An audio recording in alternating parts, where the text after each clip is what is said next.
नमस्कार मंडळी. आज आपण रक्षाबंधनासाठी खास बेसन बर्फी तयार करणार आहोत.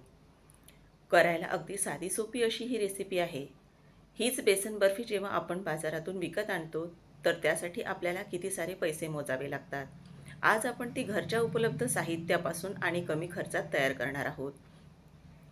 तर ही रेसिपी तुम्ही सुद्धा या रक्षाबंधनासाठी नक्की करून बघा. अचूक प्रमाणासहित ही रेसिपी तुमच्यासोबत मी शेअर केलेली आहे, तर नक्की करून बघा. आणि रेसिपी तुम्हाला आवडली तर चॅनलला सुद्धा नक्की सबस्क्राईब करायला विसरू नका. आता आपण सर्वात आधी बेसनपीठ घेतलेलं आहे. इथे बारीक असं बेसनपीठ आपल्याला वापरायचं आहे. तर बेसनपीठ सुरुवातीला चाळून घेणं खूप गरजेचं आहे. आणि या बेसनपीठाचं वजन वाटीने म्हणाल तर हे बेसनपीठ 3 वाट्या आपण घेतलेलं आहे. आणि वजनी प्रमाण म्हणायचं झालं तर 250 ग्रॅम इथे मी हे बेसनपीठ घेतलेलं आहे. दोन्हीही प्रमाण तुम्हाला मी सांगणार आहे. आता इथे आपण साजूक तूप घेतलेलं आहे. तूप मोजताना तूप केव्हाही वितळून घ्यायचं, कारण जर इथे घट्ट तूप आपण घेतलं तर वजनात मागे पुढे थोडंफार होऊ शकतं. तर इथे वाटीने हे तूप आपण 1.25 वाटी घेतलेलं आहे. ज्या वाटीने बेसनपीठ मोजून घेतलेलं होतं त्या वाटीने, पण मोठ्या वाटीमध्ये हे मी काढून घेतलेलं आहे. आणि वजनी प्रमाण सांगायचं झालं तर 150 ml आपण हे साजूक तूप इथे घेतलेलं आहे. आता आपल्याला एखादी जाड तळाची कढई घ्यायची आहे. आता त्यामध्ये आपल्याला हे सगळं तूप टाकून घ्यायचं आहे. आणि पूर्ण तूप इथे आपण घालून घेतल्यानंतर थोडं मी ताटाला लावण्यासाठी बाजूला ठेवलेलं आहे. आता जे आपण बेसनपीठ घेतलेलं होतं ते बेसनपीठ आपल्याला या तुपामध्ये पूर्ण घालून घ्यायचं आहे. आता आपण ही जी प्रोसेस आहे ती पूर्ण इथे खालीच करणार आहोत. तर त्यासाठी बेसनपीठ पूर्ण मी इथे घालून घेतलेलं आहे यामध्ये. आणि आता पूर्ण हे आपल्याला मिक्स करून घ्यायचं आहे. बेसनपीठ जसं आधी सांगितल्याप्रमाणे आपल्याला इथे गाळून घेणं खूप महत्त्वाचं आहे, कारण बेसनपीठामध्ये अजिबातही गुठळ्या राहायला नको, कारण त्या पुढे मग मोडायला खूप कठीण जातात. त्यासाठी आधीच बेसनपीठ गाळून घ्या. आता हे पूर्ण आपण मिक्स करून घेणार आहोत आधी, आणि मिक्स करून झाल्यानंतर बाजूला ठेवणार आहोत. पुढची तयारी मग आपण करणार आहोत. इथे जी आपण बेसन बर्फी तयार करणार आहोत तर ती अगदी खायला अजिबातही म्हणजे कडक होणार नाही. आणि इथे जे तुपाचंही आपण प्रमाण वापरलेलं आहे ते सुद्धा एकदम अचूक असं प्रमाण आहे. आता हे तुम्हाला सुरुवातीला बघा किती घट्टसर असं दिसत असेल. तुम्हाला तूप कमी पडलं की काय असं वाटत असेल, पण अजिबातही असं वाटलं तरी यामध्ये तूप घालू नका बरं का. कारण जसं बेसनपीठ भाजायला सुरुवात होईल तसतसं यामधलं तूप वेगळं व्हायला सुरुवात होते. आता ही आपली तयारी झालेली आहे. आता हे आपण बाजूला ठेवणार आहोत. आणि आपल्याला जे साखर लागणार आहे यासाठी ते सुद्धा आपण बघून घेणार आहोत. तर बघा यामध्ये गुठळ्या अजिबातही कुठे राहिलेल्या नाही किंवा झाल्याच नाही यामध्ये गुठळ्या बेसनपीठ गाळल्यामुळे. आणि बेसनपीठ आपल्याला यासाठी बारीकच वापरायचं आहे, म्हणजे मऊसूद अशी ही आपली बेसन बर्फी तयार होते. यामध्ये सर्व बारीक सारीक टिप्स तुम्हाला मी सांगण्याचा प्रयत्न केलेला आहे.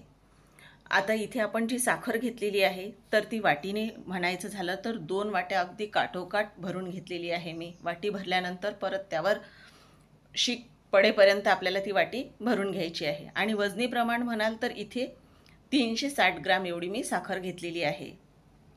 आता ही साखर एका आपण दुसऱ्या भांड्यामध्ये काढून घेतलेली आहे. आता पूर्ण साखर एकसारखी करून घ्यायची आणि नंतर यामध्ये आपल्याला पाणी टाकायचं आहे. तर आता पाण्याचं प्रमाणही महत्त्वाचं आहे. तर पाणी टाकत असताना आपल्याला साखर बुडेपर्यंतच पाणी टाकायचं आहे. आणि साखर एकदा का बुडली की आपल्याला फक्त त्यावर अर्धा इंच एवढं पाणी ठेवायचं आहे. तर इथे जर जास्त तुम्ही आधी पाणी टाकले यामध्ये तर पाक तयार व्हायला जास्त वेळ लागतो. आणि आपल्याला जी बेसन बर्फी तयार करायची आहे त्यासाठी एकतारी पाक तयार करायचा आहे. आता यामध्ये मी फूड कलर टाकणार आहे. पिवळा कलर इथे मी टाकणार आहे. हा ऑप्शनल आहे. तुम्हाला जर कलर न टाकता करायची असेल तर तुम्ही नाही टाकला तरीही चालेल, पण कलरमुळे थोडी दिसायला चांगली दिसते म्हणून मी घातलेला आहे कलर. आता एकदा पूर्ण हे मिक्स करून आपण घेणार आहोत. आणि आता आपल्याला ही सुद्धा तयारी आपली झालेली आहे. आता यामध्ये रंग टाकल्यामुळे आपली जी बेसन बर्फी आहे तिलाही खूप छान असा रंग येतो.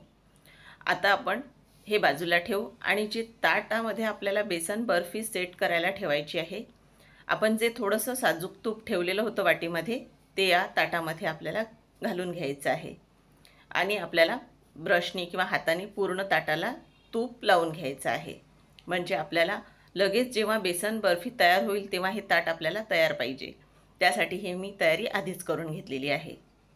आता आपल्याला पाक करायसाठी भांडं आपण गॅसवर ठेवलेलं आहे आणि आता पाक तयार करायला आपण घेणार आहोत. तर आधी सुरुवातीला पूर्ण यातली जी साखर आहे ती आपल्याला विरघळून घ्यायची आहे. आणि पाक तयार करत असताना आपल्याला पूर्ण हा एकतारीच पाक तयार करायचा आहे. थोडा जरी तुमचा जो तार आहे पाक तयार करताना तो व्यवस्थित असा झालेला नाही तयार, किंवा पाक थोडासा कच्चा राहिला तरी बेसन बर्फी व्यवस्थित सेट होत नाही, किंवा जास्त पुढे पाक गेला तरीही बेसन बर्फी मग कडक तयार होते. तर त्यासाठी पाक व्यवस्थित शिजवून घेणं खूप महत्त्वाचं आहे. आता हे जे पातेलं आहे भांडं आपण दुसरीकडे ठेवणार आहोत दुसऱ्या गॅसवर, आणि इथे जे बेसन पीठ आहे ते आपण भाजून घेणार आहोत. असं केल्यामुळे आपला वेळही वाचतो आणि दोन्हीही कामे एकसाथ आपली होतात. आता इथे बघा किती घट्ट आपलं हे वाटत आहे बेसन पीठ, पण आता आपल्याला पूर्ण व्यवस्थित असं हे भाजून घ्यायचं आहे. बघा मी दुसऱ्या गॅसवर पाक होण्यासाठी भांडं ठेवलेलं आहे आणि इथे आपलं बेसन पीठसुद्धा भाजणं चालू आहे. तुम्हाला शक्य नसेल तर आधी पाक तयार करून घ्यायचा आणि नंतर बेसन पीठ भाजायचं, पण तसं केल्यामुळे बऱ्याचदा पाक हा थंड झाल्यामुळे घट्ट होतो. तर तसं न करता आधी बेसन पीठ भाजून घ्या आणि नंतर मग पाक तयार करायला घ्या.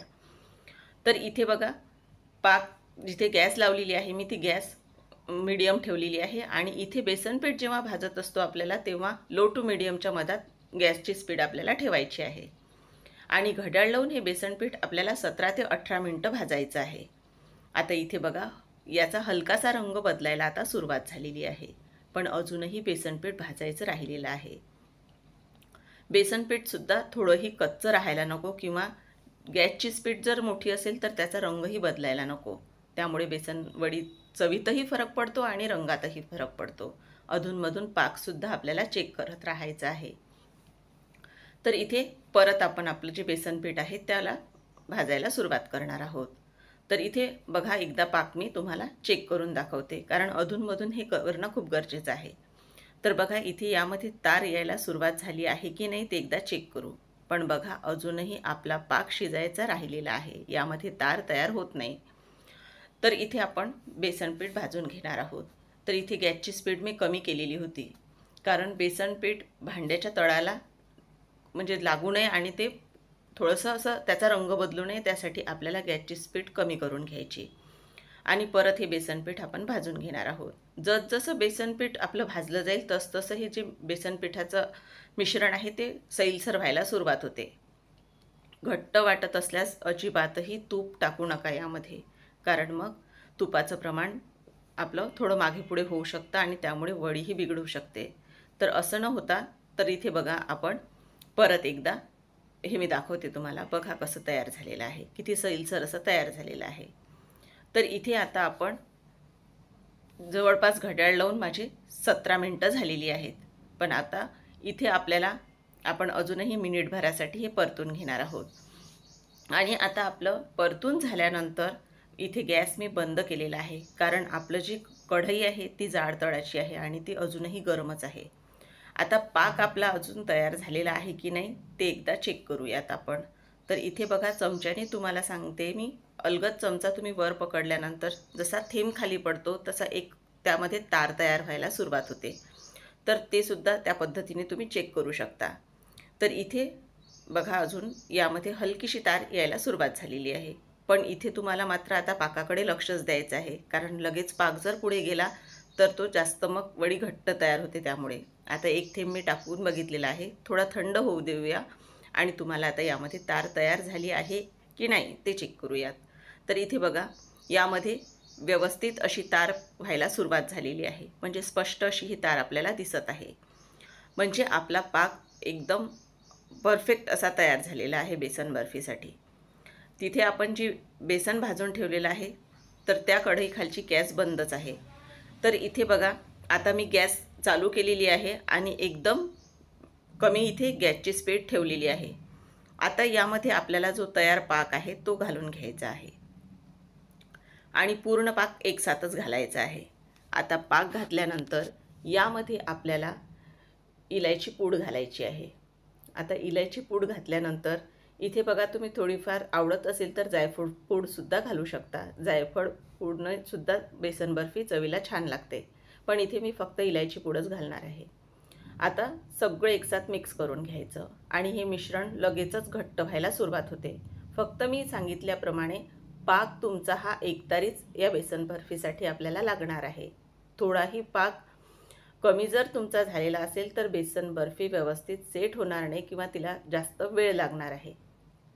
तर इथे बघा हे मिश्रण घट्टसर व्हायला सुरुवात झालेली आहे. आता मिश्रण आपल्याला सतत असं फेटून घ्यायचं आहे. गॅसची स्पीड कुठेही वाढवू नका. तर इथे बघा आता हे पहिल्यापेक्षा जे आपलं मिश्रण आहे ते आता घट्ट झालेलं आहे. तर आता आपल्याला हे मिश्रण असंच पाहिजे, यापेक्षा घट्ट होऊ देऊ नका. गॅस बंद करायची आहे आणि ज्या ताटाला आपण तूप लावलेलं आहे त्या ताटामध्ये हे पूर्ण बेसन बर्फीचं जे मिश्रण आहे ते घालायचं आहे आपल्याला. आणि पूर्ण मिश्रण इथे घालून झाल्यानंतर बघा आपल्याला हलकंसं ताटच हलवून घ्यायचं आहे आणि हे मिश्रण सेट करून घ्यायचं आहे. त्यासाठीच हे मिश्रण थोडंसं आपण सैलसर ठेवलेलं होतं. जास्त जाड अशी बेसन बर्फी इथे मी तयार केलेली नाही. तर इथे आता एकदा पूर्ण सेट झाल्यानंतर यावर आपण बदामचे काप आणि पिस्त्याचे काप लावून घेणार आहोत. आता बदामचे काप आपण घालून घेतलेले आहेत. आता पिस्तासुद्धा घालून घेणार आहोत. तुम्हाला आणखीनही दुसरे कुठले ड्रायफ्रूट्स आवडत असतील तेही तुम्ही इथे घालू शकता.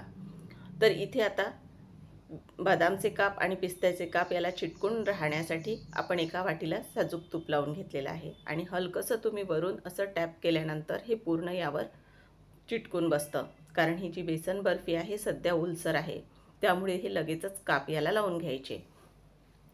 तर इथे आता आपल्याला ही बेसन बर्फी किमान 5 ते 7 मिनटं तरी थंड व्हायला ठेवायची आहे आणि नंतर थंड झाल्यानंतर याचे काप आपण तयार करून घेणार आहोत. आता इथे बेसन बर्फी आपली थंड झालेली आहे, तर ती आधी आपण कट करून तिचे काप तयार करणार आहोत. तुम्हाला आवडत असतील त्या आकारामध्ये तुम्ही ही बेसन बर्फी कट करू शकता. इथे मी चौकोनी आकारामध्ये ही बेसन बर्फी कट करून घेत आहे. आता बेसन बर्फी थोडी जरी ओलसर असेल तर तिचे काप करायचे नाहीत, ते व्यवस्थित असे काप तयार होत नाहीत. आणि ही बेसन बर्फी थंड जरी झाली तरी व्यवस्थित तिचे काप तयार होतात. कारण ही बेसन बर्फी आपण जी तयार केलेली आहे ती अजिबातही कडक अशी होत नाही किंवा कोरडीही होत नाही. तुम्ही अगदी हवाबंद डब्यामध्ये आरामात हे 15 ते 20 दिवस खाऊ शकता. तर इथे बघा आपण आता चौकोनी आकारामध्ये ही बेसन बर्फी कट करून घेतलेली आहे आणि हिचे कापसुद्धा मी तुम्हाला जवळून दाखवते कसे तयार झालेले आहेत. तर इथे आपण यामधली एक बेसन बर्फी काढून तुम्हाला दाखवते मी. बघा किती छान अशी ही बेसन बर्फी तयार झालेली आहे. दुसऱ्याही बाजूने तुम्हाला दाखवते. तर बघा आपण जे हे पिस्त्याचे काप लावलेले आहेत ते व्यवस्थित याला चिटकला नसेल म्हणून तो पडलेला आहे. तर बघा इथे परत आपण याला लावून घेणार आहोत. तर इथे बघा ही छान मऊसूद अशी बेसन बर्फी आपली तयार झालेली आहे. अगदी घरात म्हातारी मंडळी जरी असेल तर तीसुद्धा आरामात ही बेसन बर्फी खाऊ शकतात. तर बघा या रक्षाबंधनासाठी तुम्हीसुद्धा नक्की ही बेसन बर्फी तयार करून बघा. अगदी घरातील सर्वच मंडळी आवडीने खातील. तुम्हाला कुठे बाहेरगावी न्यायची असेल तर तुम्ही अगदी बिनधास्त ही तयार करू शकता. इतकीही चवीला अप्रतिम अशी तयार होते. म्हणजे खाल्ल्यानंतर तुम्हाला रेसिपी विचारल्याशिवाय कोणी राहणार नाही, इतकीही चवीला अप्रतिम तयार होते. तर मंडळी तुम्हाला ही रेसिपी कशी वाटली? तुम्हाला रेसिपी जर आवडली असेल तर चॅनलला सबस्क्राईब करून एक लाईक करायला विसरू नका. तर इथे आपण जी बेसन बर्फी तयार केलेली आहे तर भरपूर अशा टिप्ससहित ही रेसिपी तुम्हाला मी सांगितलेली आहे. या रेसिपीमध्ये वाटीचं प्रमाण, वजनी प्रमाणही आपण इथे बघितलेलं आहे. त्यामुळे अजिबातही ही रेसिपी तुमची बिघडणार नाही. तर या रक्षाबंधनासाठी तुम्ही एकदा नक्की ही रेसिपी तयार करून बघा आणि तुम्हाला रेसिपी कशी वाटली ते सुद्धा कमेंट करून सांगायला विसरू नका. तर ही बेसन बर्फी आता आपण तोडूनसुद्धा बघणार आहोत. तर बघा ही बेसन बर्फी किती नरम अशी तयार झालेली आहे. अजिबातही कडक झालेली नाही किंवा अशी भुरभुरीत कोरडी अशी तयार झालेली नाही. तर नक्की एकदा करून बघा आणि कशी वाटली ते सुद्धा कमेंट करून सांगायला विसरू नका. पुन्हा भेटूया. धन्यवाद.